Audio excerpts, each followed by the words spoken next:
प्रधानमंत्री नरेंद्र मोदी इस वक्त कृषि और खाद्य प्रसंस्करण पर राष्ट्रीय शिखर सम्मेलन को संबोधित कर रहे हैं। सुनते हैं जरा। और जैसा अभी कृषि मंत्री तोमर जी ने बताया, करीब करीब 8 करोड़ किसान टेक्नोलॉजी के माध्यम से देश के हर कोने से हमारे साथ जुड़े हुए हैं। मैं सभी किसान भाई बहनों का स्वागत करता हूं, अभिनंदन करता हूं। मैं आचार्य देवव्रत जी का भी हृदय से अभिनंदन करता हूं। मैं बहुत ध्यान से एक विद्यार्थी की तरह आज मैं उनकी बातें सुन रहा था।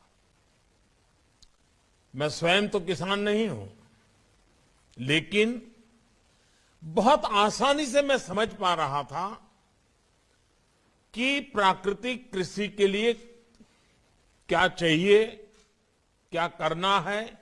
बहुत ही सरल शब्दों में उन्होंने समझाया है और मुझे पक्का विश्वास है आज का उनका ये मार्गदर्शन, और मैं जानबूझकर आज पूरा समय उनको सुनने के लिए बैठा था, क्योंकि मुझे मालूम था कि उन्होंने जो सिद्धि प्राप्त की है, प्रयोग सफलतापूर्वक आगे बढ़ाए हैं, हमारे देश के किसान भी उनके फायदे की इस बात को कभी भी कम नहीं आंकेंगे, कभी भी भूलेंगे नहीं। साथियों, ये कॉन्क्लेव गुजरात में भले हो रहा है, लेकिन इसका दायरा, इसका प्रभाव पूरे भारत के लिए है, भारत के हर किसान के लिए है। एग्रीकल्चर के अलग अलग आयाम हो, फूड प्रोसेसिंग हो, नेचुरल फार्मिंग हो, ये विषय 21वीं सदी में भारतीय कृषि का कायाकल्प करने में बहुत मदद करेंगे। इस कॉन्क्लेव के दौरान यहां हजारों करोड़ रुपए के समझौते, उसकी भी चर्चा हुई, उसका भी कुछ प्रगति हुई है। इनमें भी इथेनॉल, ऑर्गेनिक फार्मिंग और फूड प्रोसेसिंग को लेकर जो उत्साह दिखा है, नई संभावनाओं को विस्तार देता है। मुझे इस बात का भी संतोष है कि गुजरात में हमने टेक्नोलॉजी और नेचुरल फार्मिंग में तालमेल के जो प्रयोग किए थे, वो पूरे देश को दिशा दिखा रहे हैं। मैं फिर एक बार गुजरात के गवर्नर आचार्य देवव्रत जी का विशेष आभार व्यक्त करना चाहता हूं, जिन्होंने देश के किसानों को नेचुरल फार्मिंग के बारे में इतना सरल शब्दों में स्व अनुभव की बातों के द्वारा बड़े विस्तार से समझाया है। साथियों, आजादी के अमृत महोत्सव में आज समय अतीत के अवलोकन का, उनके अनुभवों से सीख लेकर नए मार्ग बनाने का भी है। आजादी के बाद के दशकों में जिस तरह देश में खेती हुई, जिस दिशा में बढ़ी, वो हम सब ने बहुत बारीकी से देखा है। अब आजादी के 100वें वर्ष तक का जो हमारा सफर है, आने वाले 25 साल का जो सफर है, वो नई आवश्यकताओं, नई चुनौतियों के अनुसार अपनी खेती को ढालने का है। बीते 6-7 साल में बीज से लेकर बाजार तक किसान की आय को बढ़ाने के लिए एक के बाद एक अनेक कदम उठाए गए हैं। मिट्टी की जांच से लेकर सैकड़ों नए बीज तैयार करने तक, पीएम किसान सम्मान निधि से लेकर लागत का 1.5 गुना एमएसपी करने तक सिंचाई के सशक्त नेटवर्क से लेकर किसान रेल तक अनेक कदम उठाए हैं और श्रीमान तोमर जी ने इसका कुछ जिक्र भी अपने भाषण में किया है। खेती के साथ साथ पशुपालन, मधुमक्खी पालन, मत्स्य पालन और सौर ऊर्जा, बायोफ्यूल जैसे आय के अनेक वैकल्पिक साधनों से किसानों को निरंतर जोड़ा जा रहा है। गांवों में भंडारण, कोल्ड चेन और फूड प्रोसेसिंग को बल देने के लिए लाखों करोड़ रुपए का प्रावधान किया है। ये तमाम प्रयास किसान को संसाधन दे रहे हैं, किसान को उसकी पसंद का विकल्प दे रहे हैं। लेकिन इन सब के साथ एक महत्वपूर्ण प्रश्न हमारे सामने है। जब मिट्टी ही जवाब दे, जब मिट्टी ही जवाब दे जाएगी तब क्या होगा? जब मौसम ही साथ नहीं देगा, जब धरती माता के गर्भ में पानी सीमित रह जाएगा तब क्या होगा? आज दुनिया भर में खेती को इन चुनौतियों से दो चार होना पड़ रहा है। ये सही है कि केमिकल और फर्टिलाइजर ने हरित क्रांति में अहम रोल निभाया है, लेकिन ये भी उतना ही सच है कि हमें इसके विकल्पों पर भी साथ ही साथ काम करते रहना होगा और अधिक ध्यान देना होगा। खेती में उपयोग होने वाले कीटनाशक और केमिकल फर्टिलाइजर हमें बड़ी मात्रा में इंपोर्ट करना पड़ता है। बाहर से, दुनिया के देशों से अरबों खरबों रुपया खर्च करके लाना पड़ता है। इस वजह से खेती की लागत भी बढ़ती है, किसान का खर्च बढ़ता है और गरीब की रसोई भी महंगी होती है। ये समस्या किसानों और सभी देशवासियों की सेहत से जुड़ी हुई भी है। इसलिए सतर्क रहने की आवश्यकता है, जागरूक रहने की आवश्यकता है। साथियों, गुजरात में एक कहावत है, हर घर में बोली जाती है, पानी आवे तो पहला पाळ बांधो, पानी पहला पाळ बांधो। આપણે ત્યાં બધા જ કહેતા હોય છે। इसका तात्पर्य ये कि इलाज से पहले परहेज बेहतर। इससे पहले की खेती से जुड़ी समस्याएं भी विकराल हो जाए, उससे पहले बड़े कदम उठाने का ये सही समय है। हमें अपनी खेती को केमिस्ट्री की लैब से निकालकर नेचर यानी प्रकृति की प्रयोगशाला से जोड़ना ही होगा। जब मैं प्रकृति की प्रयोगशाला की बात करता हूं तो ये पूरी तरह से विज्ञान आधारित ही है। ये कैसे होता है, इसके बारे में अभी आचार्य देवव्रत जी ने विस्तार से बताया भी है। हमने एक छोटी सी फिल्म में भी देखा है और जैसे उन्होंने कहा, उनकी किताब प्राप्त कर करके भी YouTube पर आचार्य देवव्रत जी के नाम से ढूंढेंगे तो उनके भाषण भी मिल जाएंगे। जो ताकत खाद में है, फर्टिलाइजर में है, वो बीज, वो तत्व प्रकृति में भी मौजूद है। हमें बस उन जीवाणुओं की मात्रा धरती में बढ़ानी है। जो उसकी उपजाऊ शक्ति को बढ़ाना है।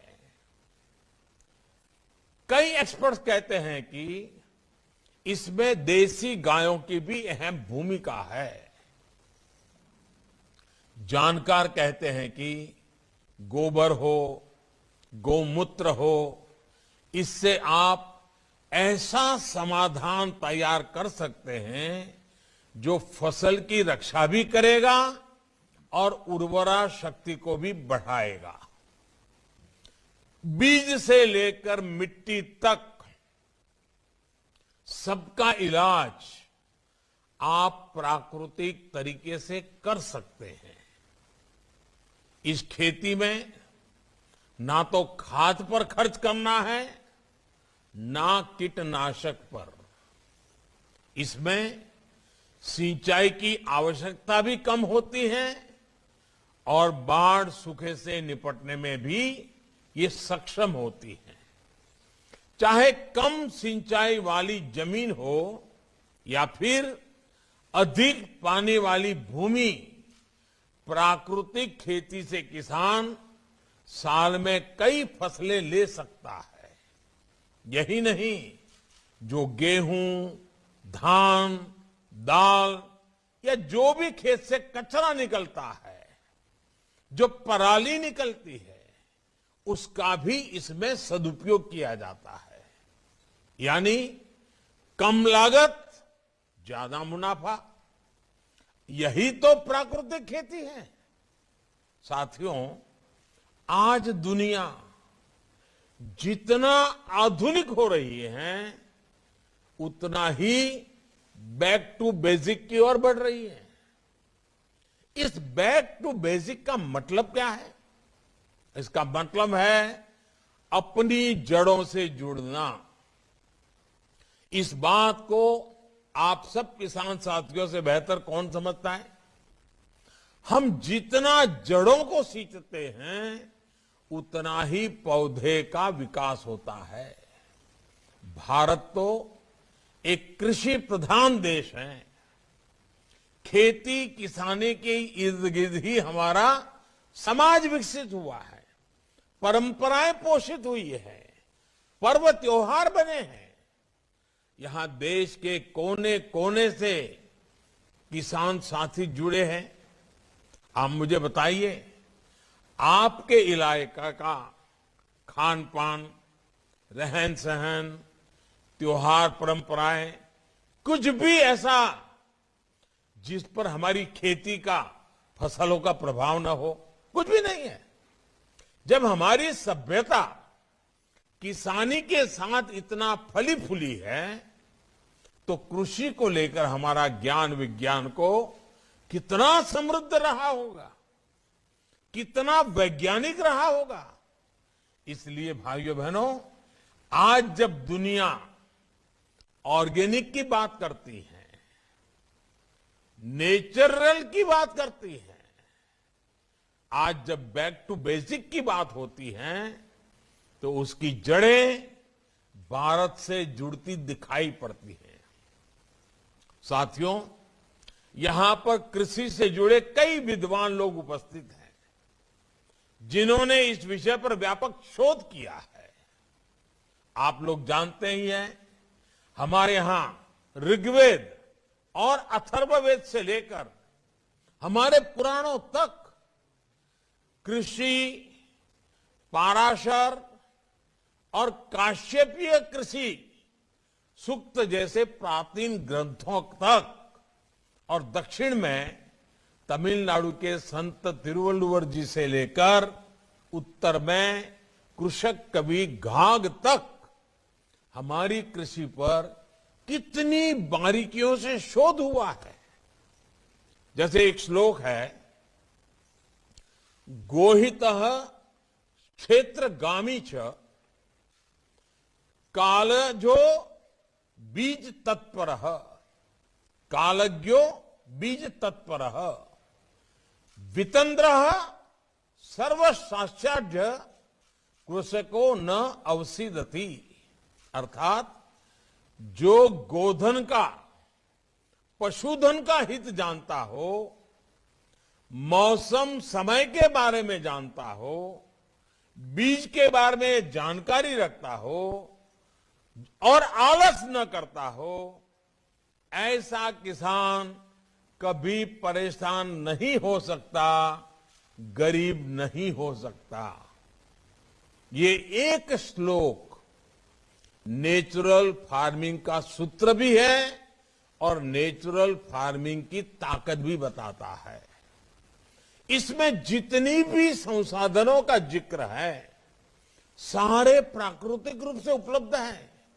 इसी तरह कैसे मिट्टी को उर्वरा बनाएं, कब कौन सी फसल में पानी लगाएं, कैसे पानी बचाएं, इसके कितने ही सूत्र दिए गए हैं।